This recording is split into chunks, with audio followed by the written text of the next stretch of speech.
Hello everyone. We've got some beige from Big Blue on the bench here. My favorite. So we've got an IBM PS2 Model 30 here, as well as an IBM PS1. Both of these machines are from that massive Franklin eWaste haul. And I've got my PS1 from my personal collection. I've owned this machine for about 6 years now. Found it at a thrift store. It's a 386 machine, and it's been my go-to for early DOS gaming for almost that entire time. Nothing wrong with it, although we are going to be borrowing its monitor, and it's due for some maintenance. It's probably getting pretty dusty in there. Alright, well, let's tear into these. Alright, how can I possibly not start with the PS2? PS2, of course, stands for Personal System 2. You can see we have a double-sided, double-density 3.5-inch floppy drive here. Looks like we might have a hard drive. And of course it has the ultra-satisfying toggle switch for power. Gotta love 80s IBM. Now unfortunately we do have some damage here. I'm definitely going to have to step up my plastic repair game in order to take care of that. But for right now I'm just going to have to be super careful in this area, because this piece here is just about ready to break off. And here's the left side of the machine. So we've got our key lock here. I do not have the key for it, so I'm going to have to figure out a way to get a replacement. Fortunately it's in the unlock position. And we got 2 of the 4 screws which have to be removed in order to open the case. And here's the right side of the machine. So we've got plenty of cooling slots for airflow. And of course here are the rest of the screws. And having a look around the back, of course it takes a PS2 keyboard and mouse. This is the line of systems that originated the PS2 nomenclature. That is the reason why we call them PS2 keyboards and mice. And we've got our parallel port here. Got our 68-pin high-density SCSI card here. Got our 25-pin serial port. And, although this looks like a VGA connector, it is actually an MCGA connector. This is another highly ubiquitous connector that originated on the PS2 line. And this is one of the first models of computers to feature this connector. And it's still in use today. It's yet another reason I consider these systems to be historically significant. And if you're wondering why pin 9 is missing, that pin is used for monitor type detection, known as EDID. Specifically, it powers a tiny EEPROM inside the monitor which contains data about the monitor's capabilities. EDID was not added to the VGA spec until around 1994, and since the MCGA spec barely made it into the early 1990s, it of course never used EDID. I do not like the look of that rust there on that serial port. That has got me a little nervous. Luckily, it looks highly localized. Alright, let's go ahead and open this thing up. So these screws can be removed with either a T20 Torx driver or just a regular flat blade screwdriver. But this is definitely a machine that's deserving of respect, so I'm going to go ahead and open it with a Torx driver. And if I remember correctly, these screws are spring-loaded and they stay with the case. Oh yeah, I hear it in there. Yep. Sticks with the case. How convenient. Alright, got the other screws loosened up, so all we have to do now is slide the case towards the back. And it should just lift right off. Oh no, somebody victimized this thing. They cut the connector for the keyboard lock. And I see some other severely disappointing things, but let me go ahead and get you a better camera angle. Okay, well, to start with, we don't have a hard drive. Now, PS2s take a special type of hard drive, has a special connector. I think there are adapters you can use to implement a more readily available hard drive, but I would much rather have an original IBM PS2 hard drive. And another unfortunate thing is we don't have the floppy cable, and that is also something that is unique to the IBM PS2s. This is not a regular edge connector like you would find on a 5.25-inch drive. This actually delivers power and data to the drive. So I am going to have to scour eBay to try and find some of those cables. I have heard that they are very hard to get. Okay, this thing just about has me in tears. Looks like that high-density SCSI card is not only missing, they also cut the connector off. However, there is some good news. The RAM is fully populated. So let's go ahead and pull those out of there. Got to be real careful because these are some of those all plastic RAM slots.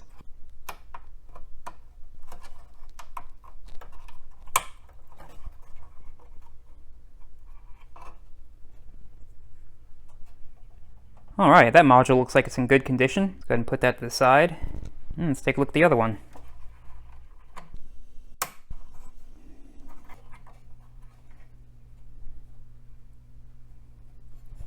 Alright, looks like the same type of module. Go ahead and get these things cleaned up.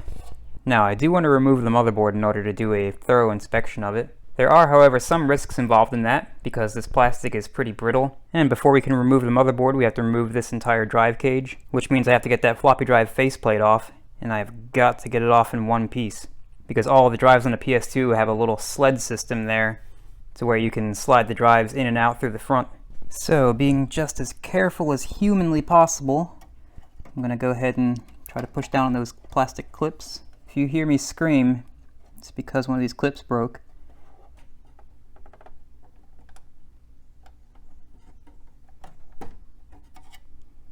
Whew, that was close. Alright, I got one loose. These things require a very uncomfortable amount of bending. Whew. My heart just skipped a beat, but that was just it popping loose. Yes, came off in one piece. Thank you, retro hardware gods. However, we're not out of the woods yet because we still have one more plastic tab that has to bend. And that's this little locking tab in the front here. So let's go ahead and get that heart rate elevated. So you just push up on that while pushing the drive forward.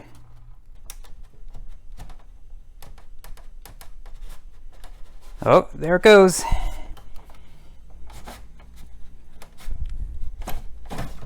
Yes, intact.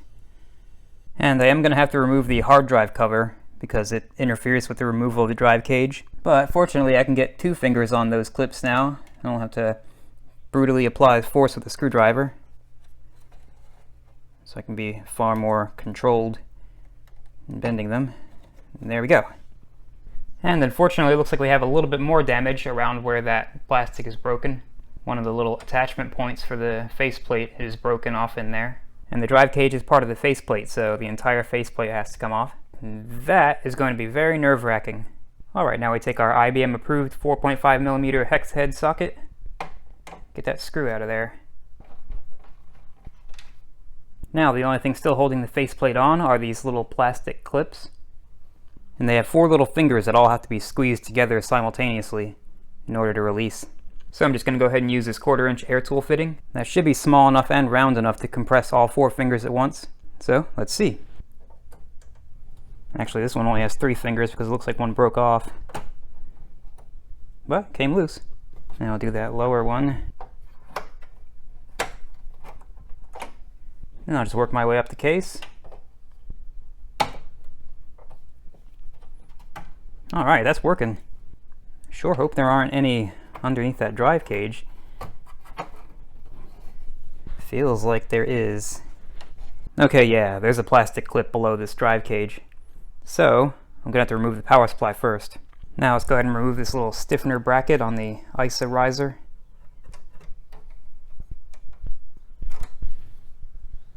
Now remove the riser itself. And there it is. And we got very lucky. Looks like somebody already took the battery out of this thing before it had a chance to explode. And here's a look at the backside. However, looks like one of those tantalum caps exploded, so I'm going to have to figure out what the value is on that and get it replaced. Fortunately, we should still be able to test this machine without this riser installed. Hopefully none of the tantalum caps on the motherboard have exploded. Now in order to get to the power supply mounting screws, I'm going to have to remove this back plastic panel. And some of these clips are going to be far trickier.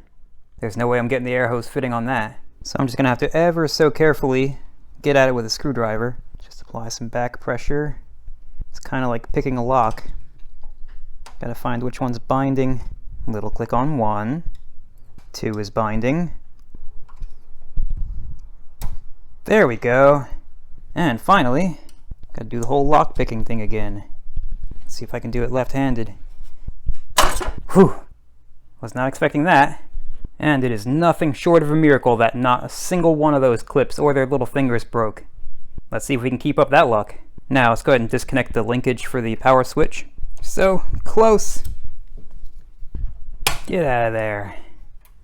Alright, it survived. Now let's get that power supply disconnected from the motherboard. And finally, after all that, 3 more screws and it's out. Man, I completely forgot how difficult these things were to repair. Just have to slide this out of its little footing, get it out of there. Now these 2 clips here should release the drive cage from the front panel. So let's just squeeze those while pulling. Now I'm going to use this 3/16 socket on a crazy long 1/4" extension, and I'm going to use it to get on that final clip while peeking through the power supply hole. There we go. And finally, we are free. Now at last we can get that drive cage out of there. Did notice this little locating peg broke off of the drive cage. Fortunately it was still inside the system. but it should be perfectly fine to reattach that with some super glue.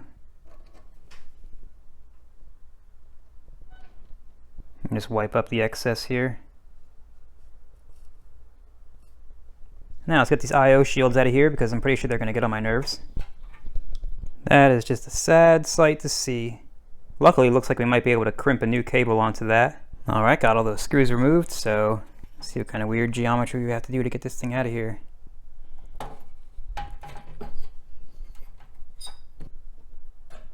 And there we go. And I'm absolutely relieved to see that the underside of this board is absolutely perfect.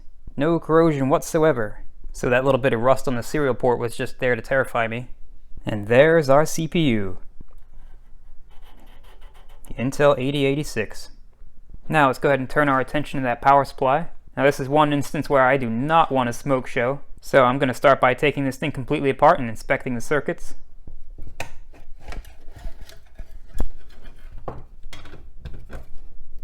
Let's go ahead and disconnect these two halves.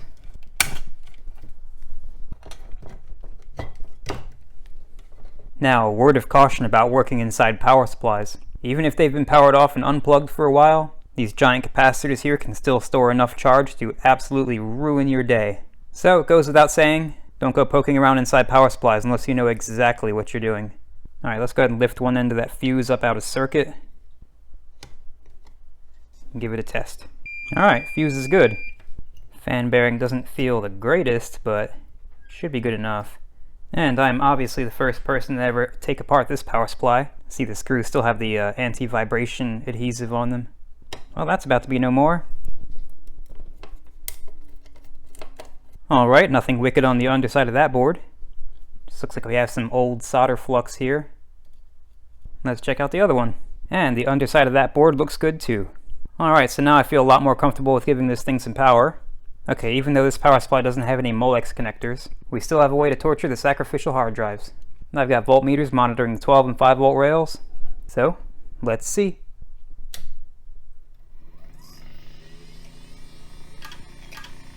Alright. We are good. The only problem I see so far is that power supply fan's making a bunch of noise. I don't know if you can hear that over the hard drives. So I'm going to take that thing back apart and look at that fan. Yeah, that thing's pretty noisy. So let's go ahead and give it some love. Let's go ahead and cut into the label to get at the bearing. Now I gotta pop that little cap out of there. Now let's give it a drop of oil. Work that in. Oh yeah, much better. Just let that work in for a few seconds. So you can get that little cap back in there. Wipe it down with some IPA. Now I'll seal it up with some Captain tape. And since I have this fan out, might as well give it a good thorough dedusting. Alright, got these RAM sticks cleaned up, so let's go ahead and get them back in there.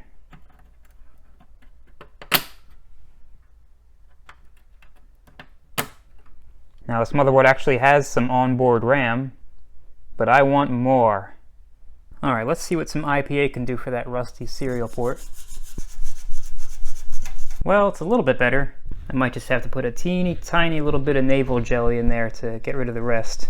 But fortunately, it's a tiny and highly localized spot, so it's going to be okay for now. Alright, got the power supply and motherboard reinstalled. Now obviously I'm not going to be able to boot this thing without that floppy drive cable, but we can at least see if it posts. My PS1 monitor should support MCGA. I'm not completely sure about that, but let's find out. Oh look, it's counting RAM. Yeah, look at that, the thing's working. It did only count 640K of RAM. It's kind of suspicious. But let's see how far we get. Okay, well, looks like this thing wants to boot. I do want to pull that RAM back out of there and see what it counts up to. Alright, got both RAM sticks removed, so let's see what happens. Okay, now it's only 128. Okay, I looked up those RAM sticks, which I should have done in the first place, and they're 256 kilobytes each. So those two sticks plus the onboard RAM do total up to 640K. I gotta remember this thing's from 1987 when 640K of RAM ought to be enough for anyone. Okay, well this thing's working, at least to the extent that I can test it without the floppy drive. So I guess now all I have to do is start scouring eBay for a floppy cable and possibly a hard drive. Also have to figure out the value of that blown up tantalum cap on the riser. but I have a feeling that this machine's going to be just fine. Alright, I got those faceplate parts cleaned up as best as I could.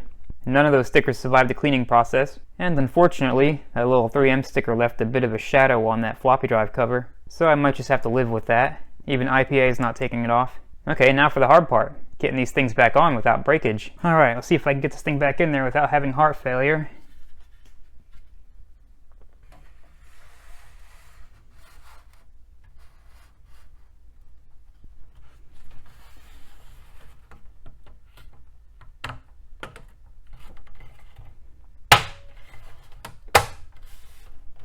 That sounds terrible, but it is actually going back in.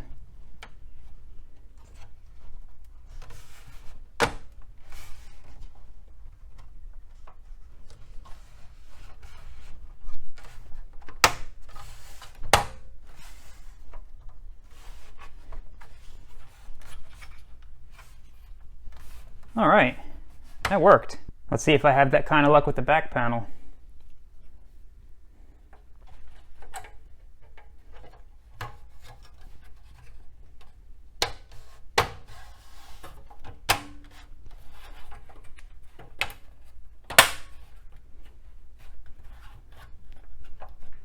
Alright, that went on perfectly. Alright, I'm going to leave these drive bay covers off until I can hopefully find the hard drive and the floppy drive cable. So I'm just going to put those in a safe spot, but for now, let's move on to the next system. Alright, the next system is going to be the IBM PS1 from the Franklin eWaste haul. You can see we have a significant amount of damage here to the faceplate, but we do have a 3.5-inch floppy drive and a Reveal branded CD drive. And having a look around the back, this of course takes a PS2 keyboard and mouse, got 2 serial ports here, got a parallel port, and onboard video, and got some kind of sound card, and of course a dial-up modem. Alright, let's go ahead and open this thing up. And these machines do not use any kind of screws to secure the case. All you have to do to open them up is to lift up on this tab here in the front, and then pull the case forward. So just lift up on that tab, and hope it doesn't break, and pull forward.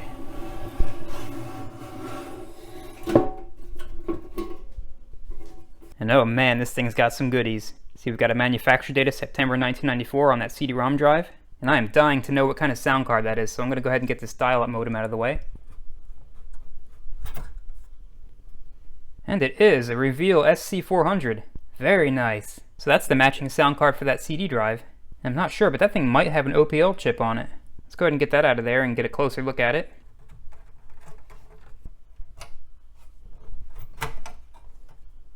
And we do indeed have an OPL3 chip. That is a Yamaha YMF262-M. The OPL chips are a line of FM synth chips produced by Yamaha. They are highly desirable to enthusiasts like myself because they produce a distinctive sound in DOS and early Windows games. And that's not just some audiophile nonsense either. There is a very clear difference between OPL generated and emulated MIDI music. Let's take a look at the back. Super clean card. Let's go ahead and put that in a safe spot. Alright, let's go ahead and start pulling these drives. Start with the floppy drive. Now there's 3 screws that hold this floppy drive in. It attaches to this entire bracket here. It's kind of like a floppy drive on a stick. Just grab this and pull that out of there. Let's get the CD-ROM cable out of here. Wait, this thing's a 486? No way! I thought it was a 386 like my PS1. Let's see if it has a socket for the DX CPU. Oh my god, yes it does! What? Yeah, there it is! I cannot believe this thing's a 486. I'm gonna be able to play Doom on a PS1? Well, I think I found my new PS1, darling. I guess my PS1 is gonna become the parts donor. Alright, let's get the rest of these cables out of here.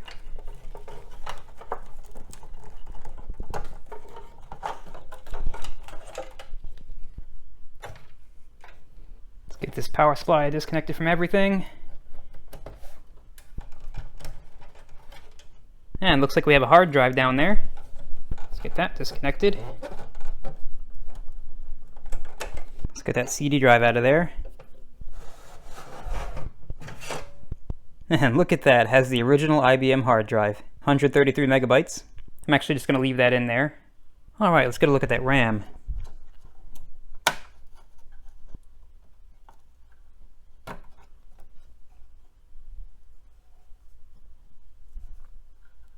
No indication of size. Let's go ahead and get that edge connector cleaned up.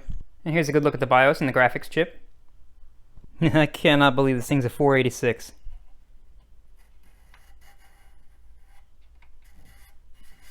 And since it might seem strange to some viewers that the CPU is soldered to the motherboard, you can optionally install a beefier 486 CPU in that socket above the onboard CPU, and that'll gain you some significant performance improvements. I might try to install the DX2 a little later, but for right now I'm just going to boot it up with the onboard CPU.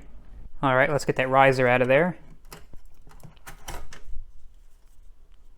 Looks like none of the caps have exploded yet. Backside looks clean. Alright, let's go ahead and replace that battery. It's just a regular CR2032 in a very awkward spot. Actually, looks like we got some leakage, but luckily it doesn't look catastrophic. Let's just clean that up with some IPA.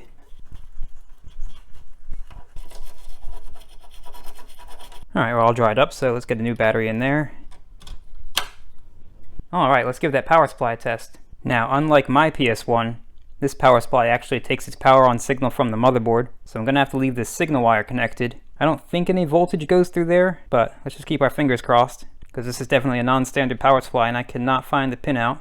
And of course I'm going to leave the main power cables disconnected from the motherboard. Alright, good old sacrificial hard drives, always ready to take a bullet for us. Let's see what happens.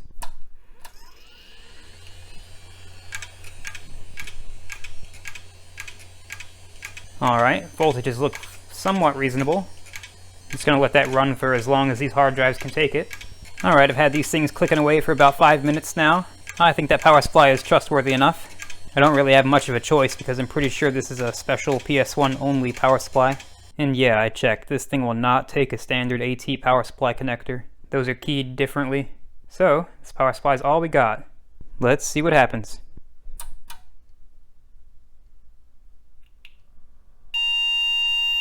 Alright, we got complaints. Pretty sure it's just angry because the RAM is not in there. So let's go ahead and get that back in. But that is a good sign.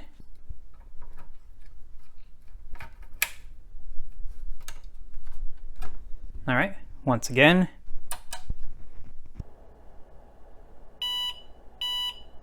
Alright, that's much better. Let's go ahead and get a monitor connected to this thing and see what it's doing. Alright, the monitor is monitoring.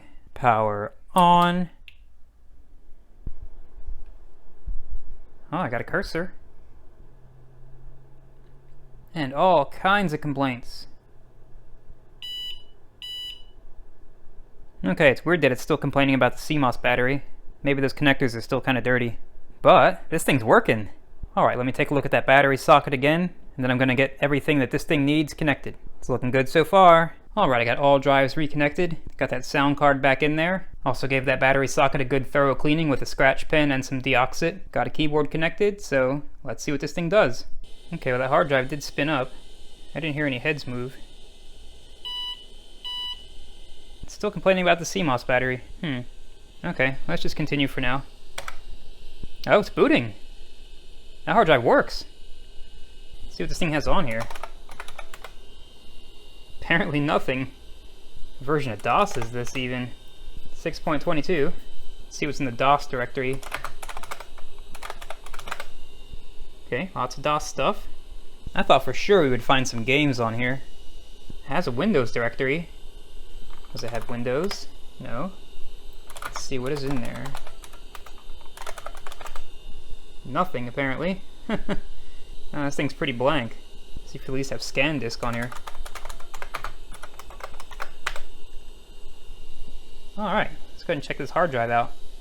Let's do a surface scan. Yeah, there's barely anything on this drive. Oh, I think we're gonna make it. Yes! That hard drive is perfectly healthy. Alright, let's see if that floppy drive works. Oh, apparently not. Can't even put a disk in there. Oh well, not the worst thing that can happen. Alright, well, let's try the CD drive. Well, opens right up. And closes. Let's see if it'll read a CD. Now, this thing booted way too fast. I don't think it loaded a CD driver. Let's see.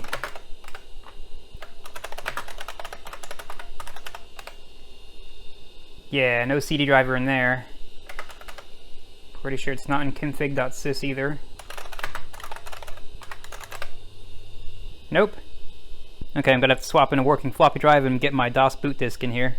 Alright, got a good floppy drive and a DOS boot disk in there. Let's see what it does. Okay, I think all the CD drivers I have on this disk are for IDE drives only. So, time to go on a good old-fashioned driver hunt. Alright, good old archive.org. I have what is allegedly the driver for that sound card and CD drive. So I've got the machine booted back up to the hard drive, so let's see if this thing installs. Starting disk 1. Okay, install seems reasonable. Well, that's not good. Maybe that sound card doesn't work. Okay, let's try a different ISA slot then. Okay, I cleaned up the edge connectors on the riser and the sound card. Also hit everything with deoxit, and we still have the same problem. So, back on the hunt I go. Alright, found another set of drivers, this time from the Vogons forum, and supposedly it's for this exact revision of sound cards, so let's find out. Okay, let's try install. Where's the any key? Okay. Okay, allegedly we're done. Let's say no. Okay. Let's reboot. Okay, well obviously it added some stuff to the autoexec.bat. Does not look like it loaded a CD driver. Let's see, what is in that directory that it created? What's in utility? Okay, let's see what demo 8 is. Computers today need more power. The power of sound. Okay, well clearly the sound card works. Okay, well at least we got the sound card squared away. Now I gotta figure out what it did with the CD drive. Surely it's not D drive, nope. R drive, nope. Let's see what's in drivers. Okay, well that looks like our CD driver. So let me go ahead and copy over MSCDEX from the boot disk and set that up and see if it does anything. Okay, so here's what it added to the config.sys file. That does not look like a CD driver to me. So let's go ahead and add that. Alright, save that. Now let's copy over MSCDEX from the A drive.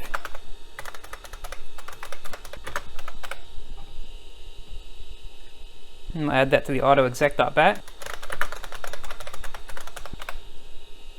Alright, now let's save that. And reboot. Okay, that didn't work.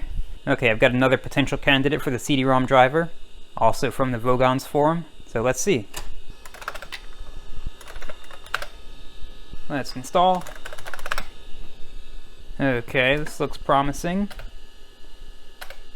I guess. Okay. No, I do not. Alright, good. Now I'm going to go remove my manual edits from the config.sys and autoexec.bat file, just in case they conflict. Okay, looks like it did that for me, at least for autoexec.bat. Let's check config.sys. Okay, looks like it took care of that too. Alright, then we should be good to just reboot. Come on, please let this be the one. Nope. Okay, I might be stuck here. That drive is most definitely connected correctly. Okay, I tried all the available addresses with that driver and had no luck, so I'm gonna see if specifying the address with that CR56X driver does anything. Let's see. Nope. Okay, well I'm kind of running out of time on this. I also tried a known working cable, and I also tried my creative drive, which is the same model of drive as this one, and no luck.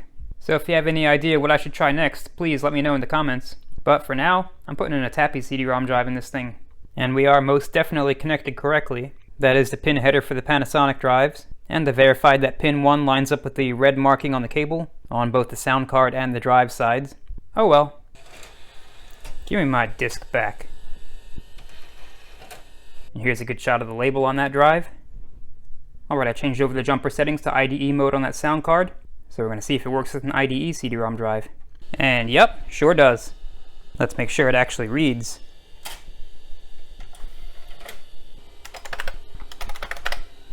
Yep, sure does. Alright, let's give this thing a quick RAM upgrade.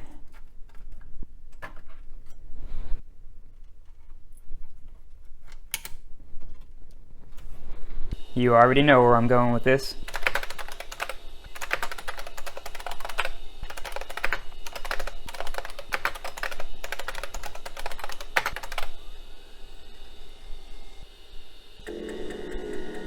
Yeah!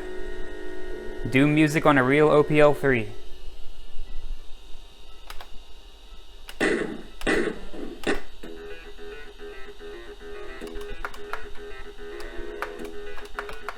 I can barely see the monitor. Yeah, it looks like that frame rate's pretty terrible on that onboard 486 SX.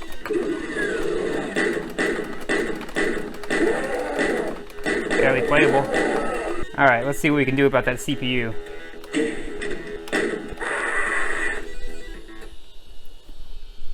Okay, despite my earlier excitement, it looks like this board actually does not support the DX processors. It looks like we can only use a 487 math coprocessor in this, although according to the manual, it does support a Pentium overdrive chip. So I'm definitely going to have to keep an eye out for either a 487 or a Pentium overdrive chip. Those are both pretty rare chips, but you never know, there could be one sitting in that giant lot. Alright, I pulled the motherboard out to see if there's anything we can do about that persistent CMOS battery error. So let's see if that battery voltage is actually making it to the board. Okay, looks like it is. So this issue just got even more strange. Okay, let's test it from the underside of the board. And yeah, got voltage. So there could be an issue with the circuitry that switches between the power supply voltage and the battery. And that's probably controlled by these two transistors here. So we might be doing a board level repair on this. And I gotta figure out what the values are for all those components. So this board will definitely be making a reappearance in the motherboard repair video. I just don't have enough time this week to get into it. And since I ended up having to pull it out anyway, here's a good look at that hard drive. See, it looks a lot like the PS2 hard drives, except it's IDE. Alright, let's get that back in there. Okay, well this machine is not quite ready for prime time yet. However, I am satisfied with the level at which it does function. So let's move on to the next system. And the next system is my own darling PS1.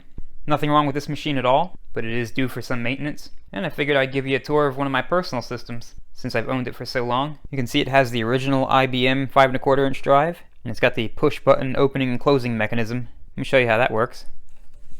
Just put the disc in there and then push that in, and when you want to get it out, just push it again.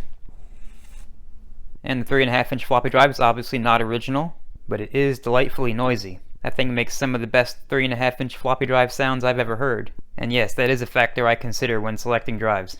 But I do want to replace that drive with one that's more appropriately color matched. This drive also makes some wonderful sounds. And you can see this machine is in need of some plastic repair. We've got some cracking here. And it originally had a front panel that folds down, but I have had absolutely zero luck finding a replacement for that. I've had an eBay saved search on it forever. That still has not been triggered. And now that I have two PS1s, I guess I need two of those.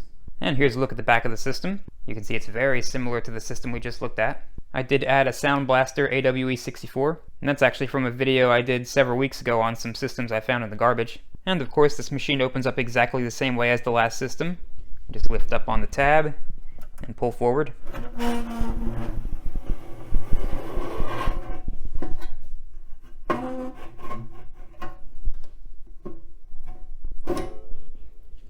Now you can see the top side of that 5¼ inch drive with its IBM part number, although it is actually a Canon drive, model 5501, and even though it's a 1.2 megabyte high density drive, it still has no problem working with single-sided and double density disks, which is one of the many reasons I love it. And here's the other reason I want to replace this 3¼ inch drive. It's pretty crusty. That is actually rust. But fortunately, due to recent events, I have no shortage of 3.5 inch drives to choose from. And there's the Sound Blaster. You've seen this card in a previous video. The only thing I changed is I replaced one of the capacitors because it was dented. So let's go ahead and get that out of there. Now let's go ahead and get these drives disconnected. And get all these cables out of here.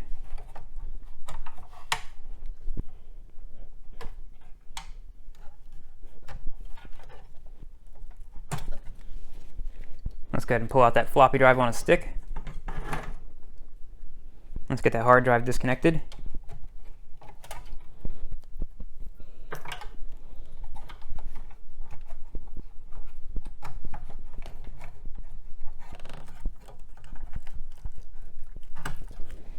Now let's go ahead and pull this 5 1/4 inch drive. This is kind of tricky because the mounting screws are on the bottom, so I have to remove the entire drive caddy, which also houses the hard drive. So it's a little bit tricky.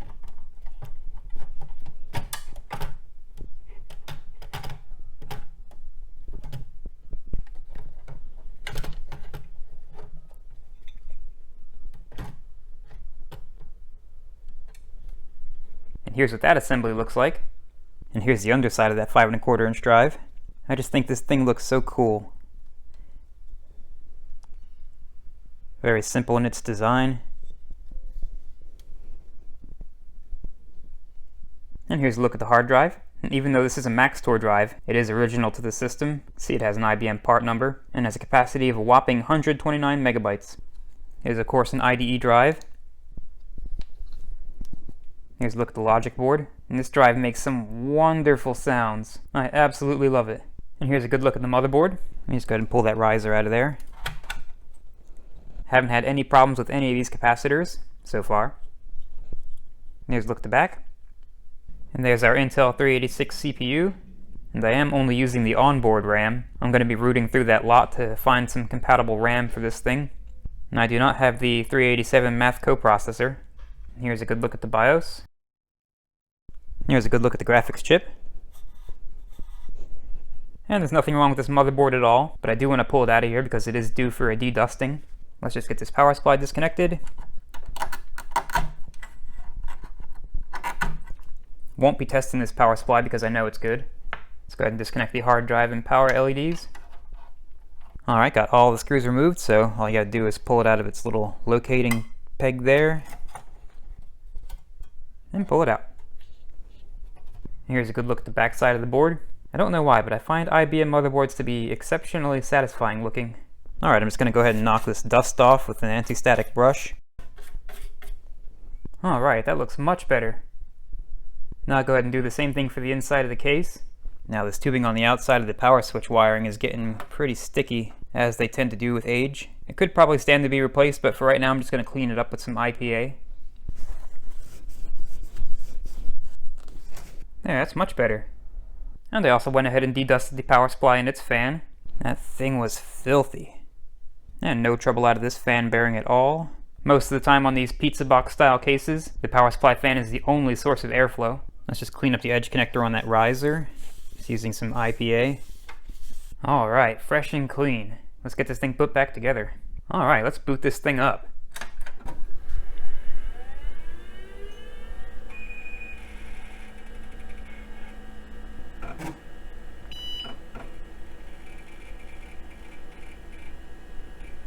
Now I didn't change the DOS installation or anything. This is exactly how I found it. And actually has IBM DOS on it. And also has Windows 3.1. With the original PS1 background. Also still has some of the PS1 tools on here.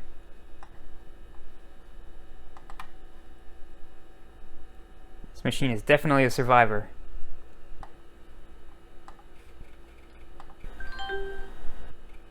And everything is pretty much exactly the way I found it, although of course I had to add some games. Yeah, there's no way I could use this machine as a parts donor. I'm gonna have to find a new faceplate for that 486 PS1. If this channel ever gets big enough, I am definitely exploring the option of molding new replacement parts for these types of machines. Well, even though it's incomplete, I'm still absolutely thrilled to have a PS2 in my house again. I used to be absolutely in love with those machines when I was a kid. My favorite machine was the Model 50Z, and I'd be absolutely thrilled to find one of those again. And speaking of being absolutely thrilled, we just crossed the 5,000 subscriber mark. So thank you so much to everyone who's subscribed and pledged their support on Patreon, and helping this channel to grow as quickly as it is. And if you're new to the channel and you like this kind of content, be sure to subscribe, because I have a lot more to do. But that's all for this video. Thanks for watching.